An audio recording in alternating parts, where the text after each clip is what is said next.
US President Donald Trump has done it again. He has taken a decision that's not just controversial, but in a way reckless. Over the weekend, Trump sent shockwaves with that decision to impose a massive $100,000 fee on new H-1B visa applications. The visa fee hike has sparked panic, confusion. Not surprisingly, because the move disproportionately targets skilled professionals from India in a way. And we are talking about some of the most highly skilled professionals who keep America's tech engine running. This is not just another visa fee hike. The decision is a threat to hundreds of thousands of careers. It risks tearing apart business models of America's own tech giants, companies that survive on Indian talent. And guess what? The markets got the message. Nifty 50 slipped, BSE Sensex dropped. In fact, the IT index plunged 3%. Infosys, TCS, Tech Mahindra, Wipro, all losing thousands of crores in market capitalization on Monday. All because Donald Trump wanted to look tough on immigration. But here's the thing. Trump may have just shot himself in the foot. What looks like a devastating blow for India's tech sector could actually turn into an opportunity. What's America's loss could be India's gain. The visa fee hike has been framed as a bid to protect American jobs, but the numbers don't lie. Here's a look at these figures on your screen. The top 5 approved H-1B visa beneficiaries last year: India, China, the Philippines, Canada, South Korea. And here's the thing, 71% of the approved H-1B visas went to Indians. And the suddenness of the move, of course, did cause some initial confusion over whether the fee would actually also apply to existing visa holders. Companies even advised the affected employees to return to America immediately and avoid overseas travel. But then, a day after Trump's announcement, the White House clarified that the fee would apply only to new applicants starting in the next lottery cycle. But the damage was already done. Confusion, panic, corporate scrambling. And that's the Trump playbook in a nutshell, in a way. Shoot first, think later, it seems. Here's a look now at the graphic on your screen.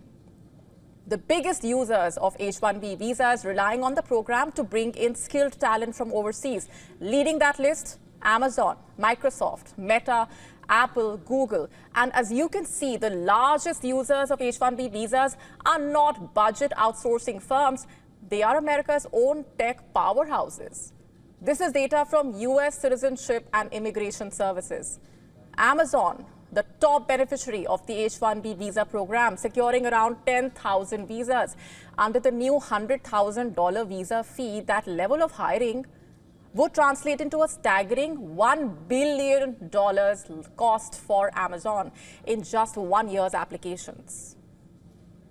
And it's not just tech companies, even American universities and hospitals, from Stanford to California, depending on H-1B visa holders for lecturers and research staff. We are talking about some of the brightest people in their fields. And these are not cheap replacements, of course. They are the brains behind America's tech dominance. The best minds in AI, chip design, cloud services. This is the talent Trump is pricing out. Trump is not just punishing Indians. He is, in a way, handicapping his own companies. And for India, this could be a moment that could be transformative.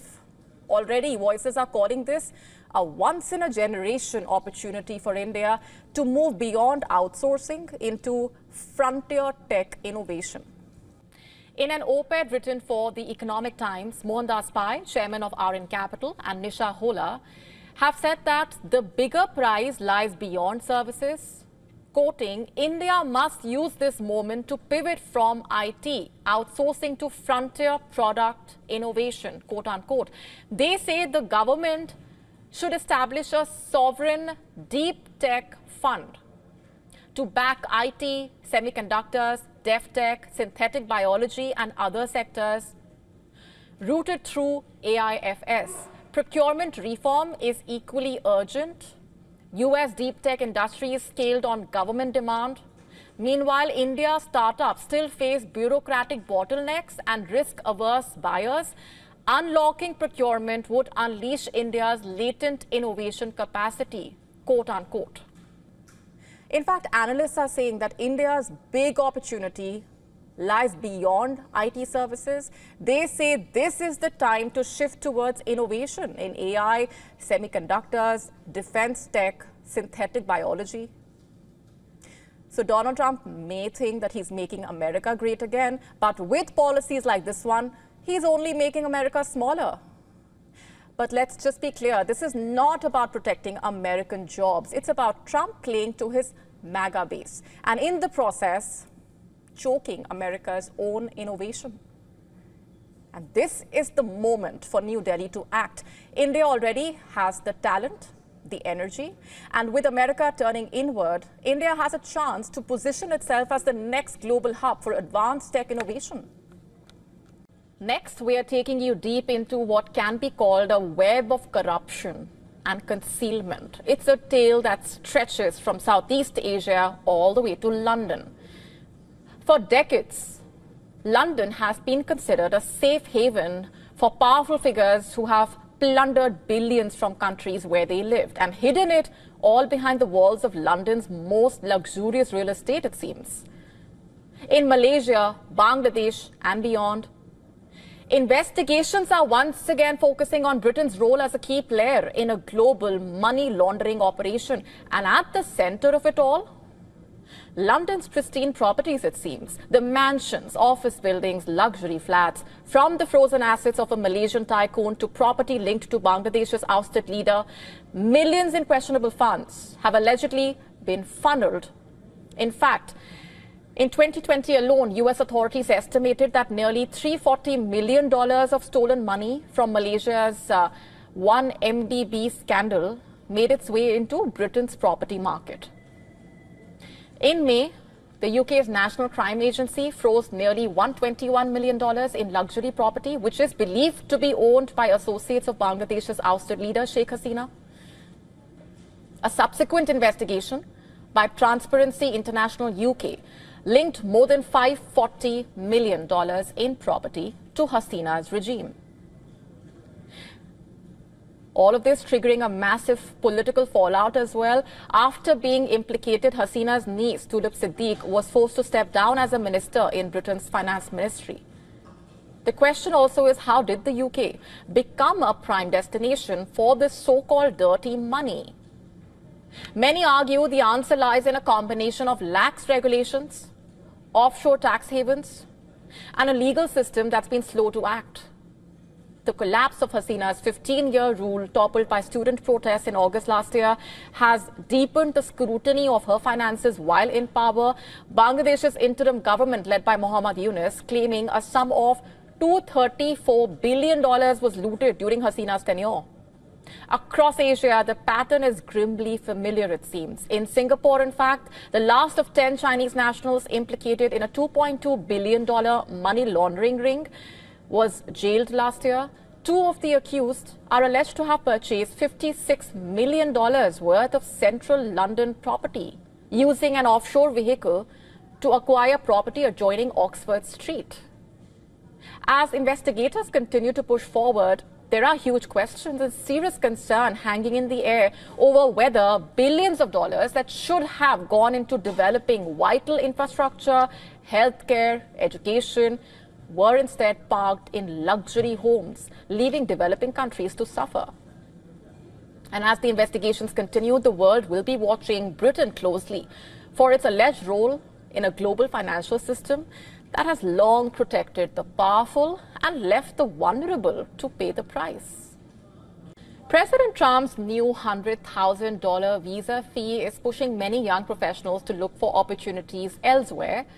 China seems to be answering that call with the introduction of the K visa, a new pathway aimed at attracting young talent in science and technology. So what's the story here? Starting October 1, the K visa will offer a flexible and accessible option for those looking to work and live in China. Unlike many other work visas, the K visa does not require employer sponsorship and allows for multiple entries and longer stays. So who can apply? The K visa basically targets young graduates with degrees in STEM fields from top universities, both in China and abroad. It also caters to professionals already working in teaching or research. But to be eligible, applicants need to meet age, education and experience requirements. They are also required to provide supporting documents like proof of qualification and professional engagement. The move is just the latest in China's larger effort to make its immigration policies more inviting. And in recent years, Beijing has relaxed entry rules, expanded visa-free access, and also signed agreements with 75 countries for reciprocal visa exemptions. And with over 38 million foreign trips to and from China in just the first half of 2025, this is a trend that's clearly gaining momentum. So with the American dream looking more uncertain for many, China is clearly setting the stage to be the next big destination, it hopes, for the world's brightest minds. Could this be the new path forward for ambitious young professionals? Only time will tell. To stay up to speed with the latest news, download the WION app and subscribe to our YouTube channel.